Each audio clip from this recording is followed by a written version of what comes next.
Bible సమయం గంభీర సమయం వచన పరంపర ధ్యానాంశ సమయం బైబిల్ సమయం గంభీర సమయం దైవ సన్నిధికి అనుబంధ సమయం బైబిల్ సమయం బైబిల్ సమయం బైబిల్ సమయం బైబిల్ సమయం.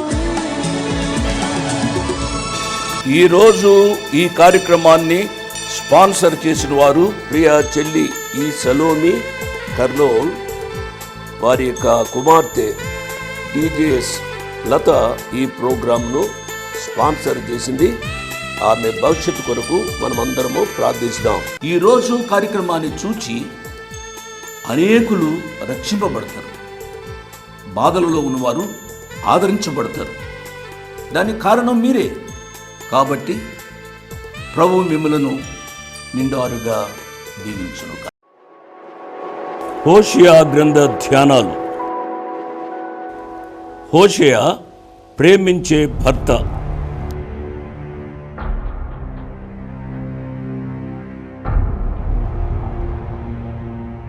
గోమెరు అపనమ్మకస్తురాలైన భార్య.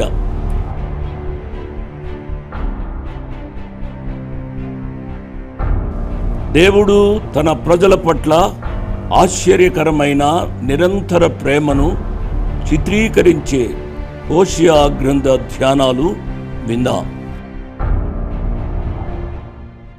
Good evening, praise the Lord. సకాలానికి వచ్చిన మీ అందరికీ నా ప్రత్యేక ధన్యవాదాలు. నా హృదయంతరంగంలోంచి మిమ్మలను నేను అభినందిస్తున్నాను. ఎందుకు చేతననగా ఈ వచనం వెంబడి వచ్చిన ధ్యానాలు వినడానికి క్రమంగా వస్తున్న బిడ్డలందరినీ నిండారుగా దేవుడు దీవించునుగాక, మీ కుటుంబాలను దీవించునుగాక.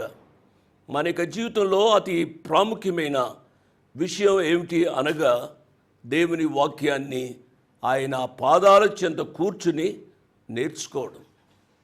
ఆయన మాట్లాడుతూ ఉండగా ఆధ్యాత్మికంగా వినే చెవిని అనుగ్రహించుమని ప్రార్థిస్తూ ఆయన వాక్యాన్ని ప్రార్థనాపూర్వకంగా వినాలి. కేర్లెస్గా వినడానికి వీలు లేదు. ప్రియులరా, దేవుని వాక్యాన్ని చదువుతున్నాం. దేవుని వాక్యాన్ని చదువుతున్నప్పుడే దేవుని యొక్క స్వరాన్ని మనం వినే అనుభవంలోనికి రావాలి. ఏదో కేర్లెస్గా దేవుని వాక్యాన్ని చదవడం ఆశీర్వాదకరం కాదు. అలవాటు పూర్వకంగా దేవుని యొక్క వాక్యాన్ని చదవడం అది మంచిది కాదు. ప్రార్థనాపూర్వకంగా ధ్యానపూర్వకంగా దేవుడు మనతో మాట్లాడుతున్నాడు అనే ఉద్దేశంతో దేవుని వాక్యాన్ని చదవాలి, దేవుని వాక్యాన్ని ధ్యానించాలి. ఆయన వాక్యాన్ని ధ్యానించే భాగ్యాన్ని ప్రభువారు మనకు అనుగ్రహించారు. అపాత్రుడను అయోగ్యునైన నాకు ఆయన వాక్య వివరణ చేసే భాగ్యాన్ని ఆ ప్రియా ప్రభు ఇచ్చారు. ఏమి చెల్లించి ఆ ప్రియా ప్రభు యొక్క రుణాన్ని నేను తీర్చుకోగలను అండి? నేను తీర్చుకోలేను. ఎందుకు అనగా నాకంటే దేవుని వాక్యాన్ని తెలిసిన వారు ఈ రాత్రి వింటున్నారు. నాకు తెలుసు మీలో చాలామందికి దేవుని వాక్యం మీద అథారిటీ ఉంది. అయినప్పటికీ ప్రేమపూర్వకంగా దేవుని యొక్క వాక్యాన్ని వినడానికి మీరు వచ్చారు. ఆ రీతిగా వచ్చిన పెద్దలకు, యవ్వనస్తులకు నా హృదయపూర్వక వందనాలు నేను చెల్లిస్తున్నాను. అమ్మా, నీ ఆరోగ్యం ఎలా ఉందమ్మా? బాబు, నైనా నీ ఆరోగ్యం ఎలా ఉంది? మీ ఆరోగ్యాల కొరకు మేము ప్రార్థన చేస్తున్నాం. యేసు అనుచరులుగా ప్రార్థన చేస్తున్నాం.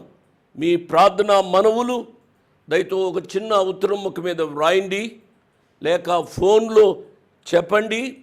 ఈ ఫోన్ సదుపాయాలు బాగుగా పెరిగిన తరువాత ఉత్తరాలు రాయడం చాలామంది మానివేశారు. ఈ నూతన పరిణామం కొరకై నేను ప్రభువును స్తుతిస్తున్నాను. అట్ ది సేమ్ టైం ఈ యొక్క ఫోన్ల ద్వారా తెలియపరిచే విషయాలు కొన్ని సందర్భాలలో ఉత్తరం ద్వారా మరి ఎక్కువగా తెలియపరచవచ్చేమో. నేను విశ్వవాణిలో పనిచేస్తూ ఉండగా నెలకు 10,000 ఉత్తరాలు వచ్చిన అనుభవాలు ఉన్నాయి. అంటే ఎంతోమంది ఉత్తరం ద్వారా తన హృదయంతరంగాన్ని కృమ్మరించేవారు. నా ప్రియ బిడ్డలారా, ఏది ఏమైనా కాలం గడుస్తూ ఉండగా మానవునికి తెలివితేటలు పెరుగుతూ ఉన్నాయి. ఎలక్ట్రానిక్ ఏజ్లో మనం ఉన్నాము కాబట్టి ఈ యొక్క సౌకర్యాలు పెరుగుతున్నాయి. ఈ సౌకర్యాల మూలంగా ఆధ్యాత్మిక జీవితం నష్టపడకూడదు అనేది నా యొక్క హెచ్చరిక. మంచిది. దేవుని యొక్క వాక్య ధ్యానంలోనికి వెళ్ళడానికి ముందుగా ఒక పాట విందాం. సందేహమేలా సంశయమదేలా ప్రభు యేసు గాయములను పరికించి చూడు, గాయాలలో నీ వ్రేలు తాకించి చూడు. సందేహమేలా సంశయమదేలా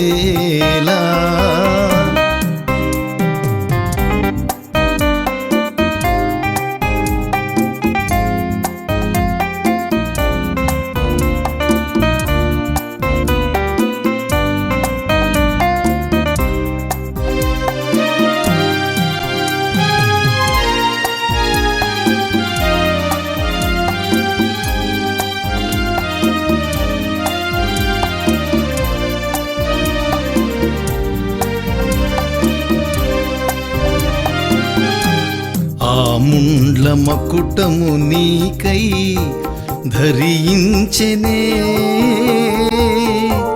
నీ పాప శిక్షను తానే భరించెనే. ఆ ముండ్ల మకుటము. పాట విన్నారు కదా. ఇక ప్రార్థన చేసుకుని దేవుని యొక్క వాక్యాన్ని ధ్యానం చేసుకుందాం.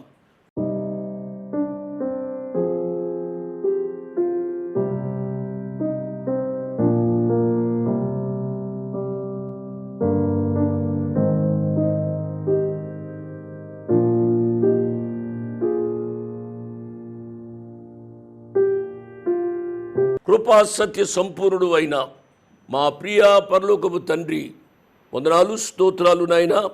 మీ కృపా వాక్యాన్ని ఈ రీతిగా ప్రతిరోజు ధ్యానం చేసే భాగ్యాన్ని మీరు మాకు అనుగ్రహించారు నాయనా.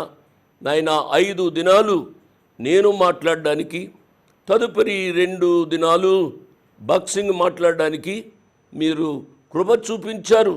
వినేవారి కంటే ఏ విధంగా కూడా మేము తెలిసిన వారం కాదు నాయనా. వారు తమ్మును తాము తగ్గించుకొని టీవీ దగ్గరికి వచ్చి దేవుని వాక్యాన్ని వింటున్న వారందరిని బట్టి మీకు స్తోత్రాలు చెల్లిస్తున్నాం. వారి ఆరోగ్యాలు భద్రపరచండి నాయనా. వారి కుటుంబాలను బిడ్డలను దీవించండి ప్రభు. ఈ రాత్రి మాతో మాట్లాడండి, నాతో మాట్లాడండి. హోషియా గ్రంథం ద్వారా అనేక సత్యాలు నేర్చుకోవడానికి సహాయపడండి.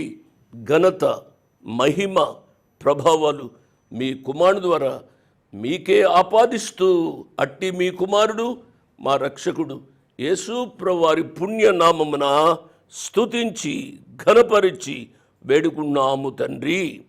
ఆమెన్. ఆమెన్ అని చెప్పిన మీ అందరికీ నా ప్రత్యేక వందనాలు. హోషియా గ్రంథాన్ని చాలా జాగ్రత్తగా వినాలి. హోషియా గ్రంథంలో దేవునికి ఇశ్రాయేలు జనాంగానికి ఉన్న సంబంధాన్ని ఆయన హోషియా భక్తుని యొక్క జీవితం ద్వారా, పర్సనల్ లైఫ్ ద్వారా ఆయన మాట్లాడుతున్నారు. ఇశ్రాయేలు ప్రజలు విగ్రహారాధికులయ్యారు. అదే మాట ఏ రీతిగా రాయబడింది అనగా, ఇశ్రాయేలు ప్రజలు వ్యభిచరించారు అని రాయబడింది. వ్యభిచారము అనంటే అన్యాక్రాంతమైన రిలేషన్షిప్ కాదు, అనగా పెండ్లైన తరువాత భర్త భార్యకు, భార్య భర్తకు నమ్మకత్వం కలిగి ఉండాలి. ఎప్పుడైతే ఈ నమ్మకత్వం భార్యాభర్తల యొక్క జీవితంలో పోయిందో అదే ఆధ్యాత్మిక వ్యభిచారం అని దేవుని యొక్క వాక్యంలో మనం చూస్తూ ఉన్నాం. అంటే వారు ఒకరికొకరు ప్రేమించుకోవడానికి బదులుగా ఇంకా దేనినో ప్రేమిస్తూ వస్తున్నారు.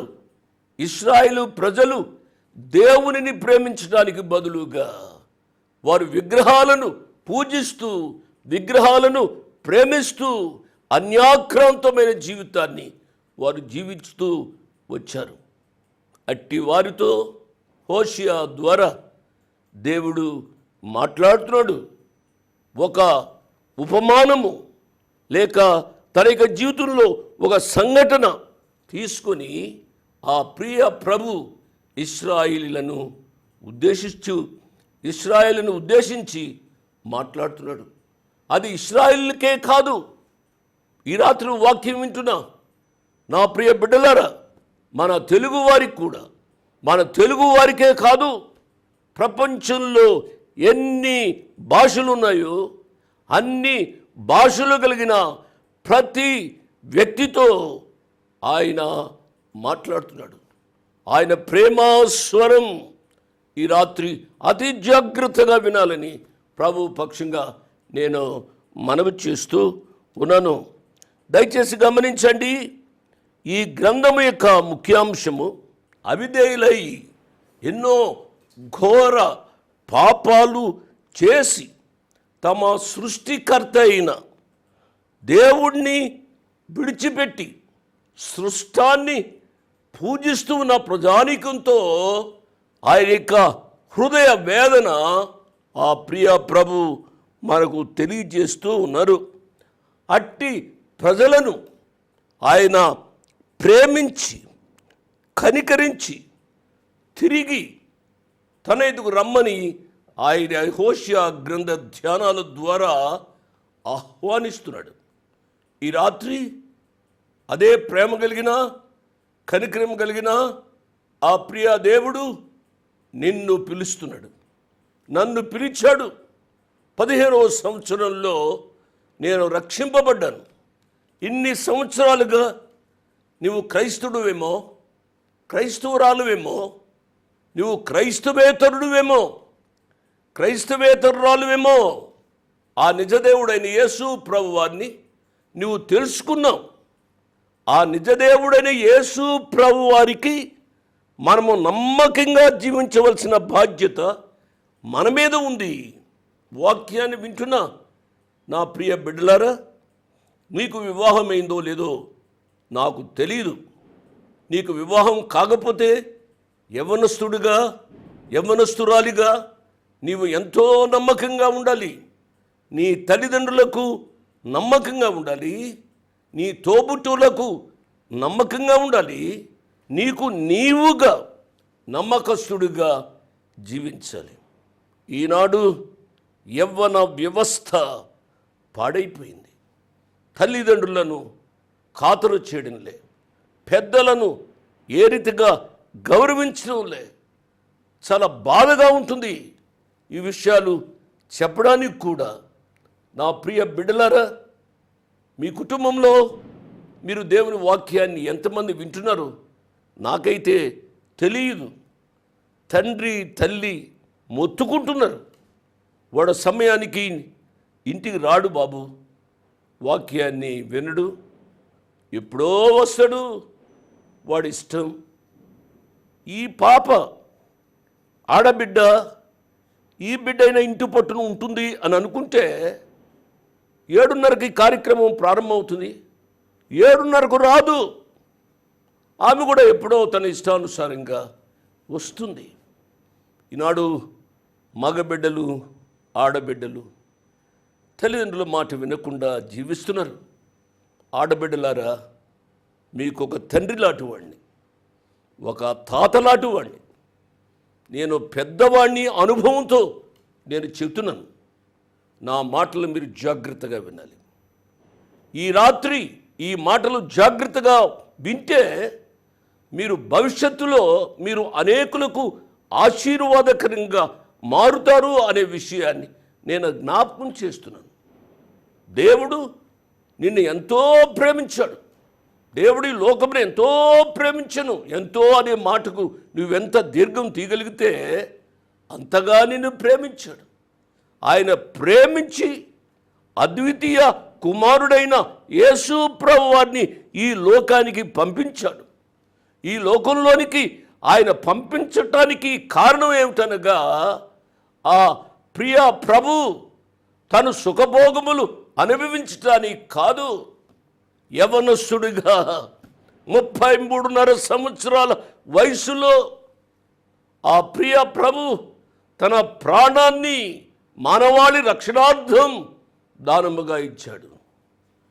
నా ప్రియ బిడ్డలారా, ఎంతమంది ఈ వాక్యాన్ని వింటున్నారు? నీ కొరకు, నా కొరకు, మన కొరకు ఆయన తన ప్రాణాన్ని నికృష్టమైన రీతిగా సిలువలో ఆయన అర్పించాడు. ఆయన ప్రాణాన్ని ఆయన అర్పించాడు. అంతటితో ఆయనకి జీవితం అంతం కాలేదు. నా ప్రియ బిడ్డలారా, ఆయన మృత్యువును జయించి పునరుద్ధానుడై ఆయన తిరిగి లేచాడు. ఆ పునరుద్ధాన శక్తి యందు నేను అతిశయిస్తున్నాను అని పౌలు గారు అంటున్నాడు. ఈ రాత్రి సమయంలో మన దేవుడు సజీవమైన దేవుడు.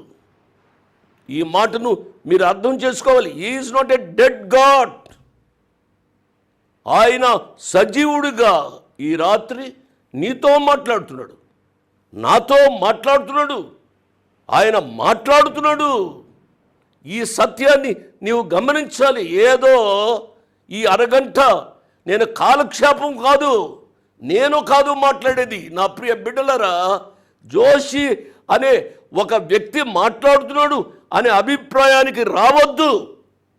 అందుకనే పెద్దవాడిగా నేను చెబుతున్నాను. నేను రేడియోలో దేవుని వాక్యాన్ని ముగించాను, టీవీలో ముగించడానికి నేను ప్రభువారిని బ్రతిమలాడుతున్నాను. ఆయన ఇష్టం. నా ప్రియ బిడ్డలారా, నేను చెప్పేది ఏమిటనగా మీకు నచ్చదు, నాకు తెలుసు. ఏమిటి అనగా చాలామంది స్వస్థతలు చేస్తున్నారు. నేను స్వస్థతలు లేవు అని నేను చెప్పడం లేదు. ఆ ప్రియ ప్రభు తన చిత్తానుసారంగా స్వస్థతలు చేస్తారు. ఏదో మనము అడిగాము కాబట్టి అన్నట్టుగా కాదు. కొంతమందికి ఈ వరం ఉంటే ఉండవచ్చు. నాకు ఈ వరం ఉంది, నాకు ఆ వరం ఉంది అని పెద్ద మన డబ్బా మనం వాయించుకోవాల్సిన పని లేదు. నేను అట్టి స్వస్థతలు టీవీ ద్వారా చేసేవారికి మనవి చేసేది ఏమిటి అనగా, మీరు స్వస్థతలు ముందు చేయండి, దేవుని వాక్యంతో మనుషులను పంపించండి అని నేను మొత్తుకుంటున్నాను. కానీ అట్టి గొప్పవాళ్ళు స్వస్థతలు చేసేవారు నాలాంటి వాని ప్రసంగం వింటారో వినరో నాకు తెలియదు. ఒకవేళ విన్నా కానీ ఆ సంఘానికి వెళ్ళేవారికి ఆ ప్రసంగికులకు చెప్పే ధైర్యం ఈ వెళ్ళేవారికి ఉండదు. నాకు తెలుసు. ఆ టీవీ ప్రసంగికులు వాళ్ళు మినిస్టర్ల కంటే గొప్పగా వారు ప్రవర్తిస్తూ ఉంటారు. వారిని కలుసుకోవడం చాలా కష్టమండి. ఒక ప్రధానమంత్రిని, ముఖ్యమంత్రిని కలుసుకోవడం సులువు నా యొక్క ఉద్దేశం ప్రకారం. టీవీలో మాట్లాడి స్వస్థతలు చేస్తూ 4 డబ్బులు సంపాదించుకున్న వారిని కలుసుకోవడం చాలా కష్టంగా ఉంది ఈ దినాల్లో. నా ప్రియ బిడ్డలరా, దయచేసి మనము అర్థం చేసుకోవాలి. Character is most important thing in our life. Hosea తన యొక్క జీవితంలో ఈ గొప్ప సత్యాన్ని ఆయన రాశాడు. భ్రష్టులైన ఇశ్రాయేలు ప్రజలను తిరిగి రమ్మని ఆయన హెచ్చరించి, వారు వచ్చిన తరువాత వారి పాపాలను క్షమించి వారితో నిత్య సహవాసంలోనికి వచ్చిన ఆ తండ్రి ప్రేమను వివరించేదే ఈ హోషియా గ్రంథ ధ్యానాలు అని చెప్తున్నాను. ఈ హోషియా జీవితం ఒక పగిలిన ఓటి కుండ వంటిది అని నిన్న చెప్పాను. అందుచేతనే తాను స్వానుభవంలో నుంచి ఈ గ్రంథాన్ని వ్రాశాడు. తను పగిలిపోయిన జీవితానుభవంలో నుండి దేవుని హృదయాన్ని పగులుగొట్టిన ఇశ్రాయేలు ప్రజలతో హోషియా భక్తుడు మాట్లాడాడు. ఆ కాలంలో ఇశ్రాయేలు ప్రజలతో మాట్లాడాడు. ఈ కాలంలో నీతో మాట్లాడుతున్నాడు, నాతో మాట్లాడుతున్నాడు. ప్రియులారా, హోషియా భార్య గోమెరు తన్ను త్యజించింది, తన్ను విడిచిపెట్టింది, వేరొకరితో జీవిస్తూ ఉంది. భర్త ఎంత పరితపిస్తాడో ఆలోచించాలి. ప్రియులారా, కొంతమంది శ్రోతలు, వీక్షకులు, ప్రియ తమ్ముళ్ళు, బిడ్డలు ఈ విషయాలు నాతో మాట్లాడుతుంటారు. ఈ విషయాలంటే హోషియా గోమెరు విషయాలు కాదు, వారి కుటుంబ విషయాలు మాట్లాడుతూ ఉంటారు. నా ప్రియ బిడ్డలారా, నేను చెబుతున్నాను, అంకుల్, నేను నా భార్యను ఎంతగానో ప్రేమించాను.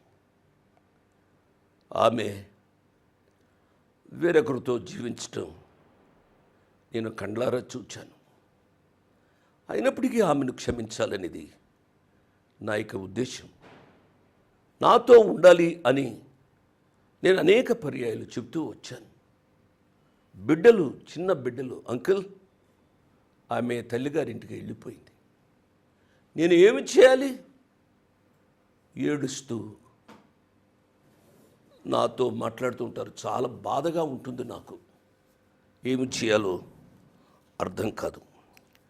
నా ప్రియులరా, కుటుంబ జీవితం ఒక వ్యక్తిని ఎంతో ప్రభావితం చేస్తుంది. కుటుంబ జీవితమే విచ్ఛిన్నమైతే అంతకంటే ఘోరమైనది ఇంకొకటి ఉండదు. ఆ రీతిగా అనుభవించే వారికే అది తెలుస్తుంది. తన్ను ప్రేమించవలసిన భార్య తనను ప్రేమించక వేరే పురుషుణ్ణి ప్రేమిస్తుంది అని అంటే ఆ వ్యక్తి తట్టుకోలేడు.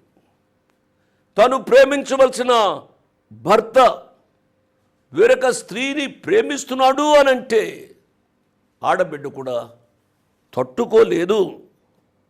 ఏ రీతిగా ఈ పరితాపం ఉంటుందో అనుభవించిన వారికే తెలుస్తుంది, మరెవ్వరికీ తెలియదు.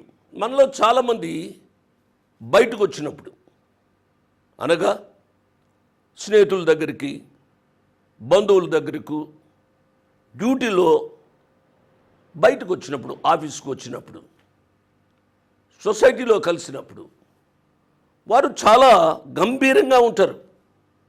మేకపోతు గంభీరం అని అనుకుంటాం కదా, చాలా గంభీరంగా ఉంటారు. కానీ వారి యొక్క అంతరంగంలో అగ్ని పర్వతాలు పగులుతూ ఉంటాయి. చాలా విచారకరమైన సంగతి. ఇంత ఎక్కువగా ఎందుకు చెబుతున్నాను అనగా, నా ప్రియ బిడ్డలారా, కుటుంబ జీవితం సంతోషించవలసింది. పెండ్లి ఇద్దరు వ్యక్తులను కలిపి ఒకరిగా చేసేది. ఏక శరీరం, రెండు విభిన్నమైన శరీరాలు కలిసి ఏక శరీరం. నేను చెప్తూ వస్తున్నాను, it is a grand mystery. ఈ యొక్క మర్మం ఈనాటి వరకు కూడా ఎవరు గ్రహించలేకపోతున్నారు. ఆలోచించాలి ప్రియులారా. ఏ సైంటిస్ట్ చెప్తాడండి ఈ విషయాలు? దేవుడు చెప్తున్నాడు, ఒకసారి పెండ్లైన తరువాత మన యొక్క జీవితాలలో సంతోషాన్ని మనము అనుభవిస్తూ ఉండాలి అనేది దేవుని యొక్క ఉద్దేశం. ఎందుకు ఈ రీతిగా ఇంత ఎంఫసిస్ ఈ వివాహం మీద ఉంది అనగా, వీరి యొక్క కలయిక ద్వారా వీరు సంతానాభివృద్ధి పొంది లోకాన్ని ప్రభు మహిమ కొరకు నింపాలి. పెండ్లి అనేది లైంగిక సౌఖ్యం కొరకే కాదు ప్రియులారా. పెండ్లి అనేది దేవునితో సంబంధాన్ని ఏర్పరచుకునేది. నేను ముగిస్తున్నాను, ఇంకా చెప్తాను నేను చాలా విషయాలు. హోషేయ గ్రంథ ధ్యానాలు నేను ధ్యానిస్తూ ఉంటే ప్రస్తుత కుటుంబ పరిస్థితి చెప్పాలి అని నాకు అంతర్హృదయంలో చాలా ఒత్తిడితో నేను చెప్తున్నాను. అనగా చాలా అవసరమైన సబ్జెక్ట్ ఈ సబ్జెక్ట్, కుటుంబాల సబ్జెక్ట్. కాబట్టి దయచేసి అర్థం చేసుకుందాం దేవుని యొక్క ఉద్దేశాన్ని. ఇశ్రాయేలు ప్రజలు దేవునికి దూరమైనప్పుడు దేవుడు ఎంతగా బాధపడ్డాడు. ఆ ప్రజలు మరలా తిరిగి వచ్చినప్పుడు ఎంతగా సంతోషించాడు. ఆ యొక్క దేవుని యొక్క ప్రేమను వివరించే గ్రంథం హోషేయ గ్రంథం. కాబట్టి ఈ గ్రంథంలో ఏ వచనాన్ని కూడా మీరు మిస్ చేసుకోవద్దని మనవి చేస్తూ నేను ముగిస్తున్నాను. నా ప్రియ బిడ్డలారా, ఈ యొక్క కార్యక్రమం కొరకు ప్రార్థన చేయండి. భగత్ సింగ్ మాట్లాడుతున్న సమాధాన సమయం కొరకు ప్రార్థన చేయండి. ప్రతిరోజు 12,000 రూపాయలు ఆరాధన ఛానల్ కట్టాలి. దయతో మీరు సహాయం చేస్తూ వస్తున్నారు. ఎన్నో సంవత్సరాలుగా మీరు సహాయం చేస్తున్నారు. ఆ సహాయాన్ని దయచేసి కంటిన్యూ చేయమని మనవి చేస్తూ నేను ముగిస్తున్నాను. కంటిన్యూ చేయండి అని అంటే మీరే చేయాలనేది నా యొక్క ఉద్దేశం కాదు. మీ ఫ్రెండ్స్కి కానీ మీ బంధువులకు కానీ ఈ యొక్క కార్యక్రమాన్ని పరిచయం చేయమని మనవి చేస్తూ ముగిస్తున్నాను. దేవుడు మిమ్మల్ని నిండారుగా దీవించును గాక. ఆమేన్. ఇంతవరకు వాక్యాన్ని విన్నందుకు మీకు నా హృదయపూర్వక వందనాలు. ఒక ప్రత్యేకమైన మనవి చేయడానికి మరొకసారి మీ ముందుకు వస్తున్నాను. అదేమిటనగా, ఈ కార్యక్రమాన్ని నిర్వహించడానికి నేను ఎంతో ధైర్యం చేశాను అనే విషయాన్ని జ్ఞాపకం చేస్తున్నాను. డబ్బుండి కార్యక్రమాన్ని ప్రారంభించలేదు. నన్ను రక్షించి ఇంతవరకు పిలిచిన ప్రభు ఉన్నారు అని, తదుపరి విశ్వాసులైన మీరు ఉన్నారు అనే ధైర్యంతో ఈ కార్యక్రమాన్ని కొనసాగిస్తున్నాం. కాబట్టి ఈ కార్యక్రమానికి అయ్యే ఖర్చులో కొంత భాగమైన మీరు భరించాలని మనవి చేస్తున్నాను. ఒకరోజు కార్యక్రమానికి ఎంత ఖర్చు అవుతుందో ఆ విషయాలు మీరు తెలుసుకోవాలంటే దయతో నాకు ఫోన్ చేసి కానీ ఆఫీసుకు ఉత్తరం రాసి కానీ తెలుసుకొని సహాయపడమని ఒక తండ్రిగా, దైవదాసునిగా, అంకులుగా మీకు మనవి చేస్తున్నాను. My address 1-1-214/2, flat number 505506. 1-1-214/2, flat number 505506.